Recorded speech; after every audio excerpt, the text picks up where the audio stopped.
Obat Hati, Renungan Harian, Jangan Kita Melupakan Sejarah, oleh George R. Knight. Mari awali hari dengan sejenak mendengar suara Tuhan lewat renungan harian. Biarlah firman-Nya menuntun langkah kita hari ini. Judul renungan hari ini, seorang pengkhotbah di luar kemauannya. Ayat renungan hari ini, 2 Timotius 4 ayat 1 dan 2. Di hadapan Allah dan Kristus Yesus yang akan menghakimi orang yang hidup dan yang mati.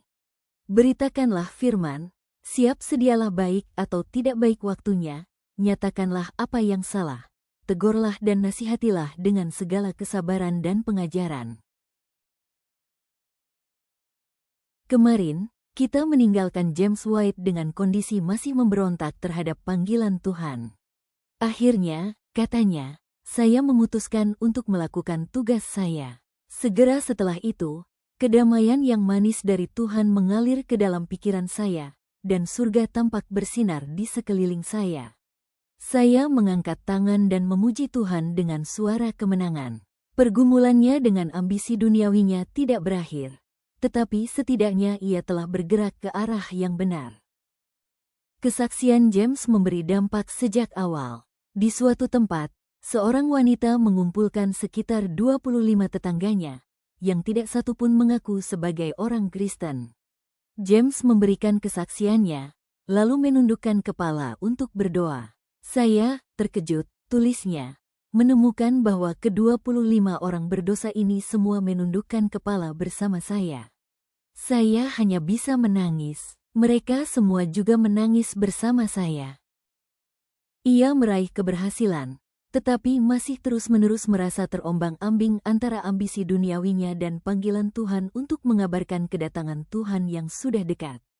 Pergumulan itu, tulisnya, sangat berat. Pada suatu kali ia merasa malu, sebab khotbahnya sangat buruk karena kurangnya pengetahuan Alkitab, tetapi ia terkejut mendengar beberapa pendengarnya memanggilnya Penatua White. Kata Penatua, yang dituakan dalam pengetahuan Alkitab, kenangnya, menyayat hati saya. Saya bingung dan hampir merasa lumpuh. Segalanya berjalan cukup baik sampai saat ia mencoba berbicara di hadapan dua pengkhotbah yang belum menerima doktrin Advent. Setelah 20 menit ia menjadi bingung dan malu, lalu duduk.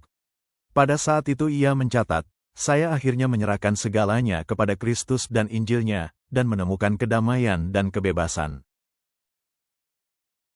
Selain berserah diri, James menyadari bahwa jika ia ingin menjadi pengkhotbah yang sukses, ia perlu mempersiapkan diri untuk tugas tersebut. Sebagai hasilnya, ia menyampaikan, saya membeli terbitan Advent, membacanya dengan saksama, mempelajari Alkitab saya, dan berbicara di depan umum saat Tuhan membuka jalan. Kita dapat menemukan pelajaran dari pengalaman James White bagi kita semua. Tentu saja, kita tidak semua dipanggil untuk menjadi pendeta, tetapi Tuhan memanggil masing-masing kita untuk menggunakan bakat yang telah Dia berikan kepada kita. Beberapa dari kita memiliki pergumulan yang terus-menerus dalam menyambut panggilan itu. Kabar baiknya adalah bahwa Tuhan tidak kehilangan kesabaran terhadap kita. Sama seperti yang Dia lakukan terhadap James, Dia akan terus bekerja dengan kita sehingga Dia dapat bekerja melalui kita. Doa kita setiap hari haruslah agar Tuhan tidak hanya menunjukkan kehendak-Nya kepada kita tetapi juga agar kita menerima kehendak-Nya bagi hidup kita.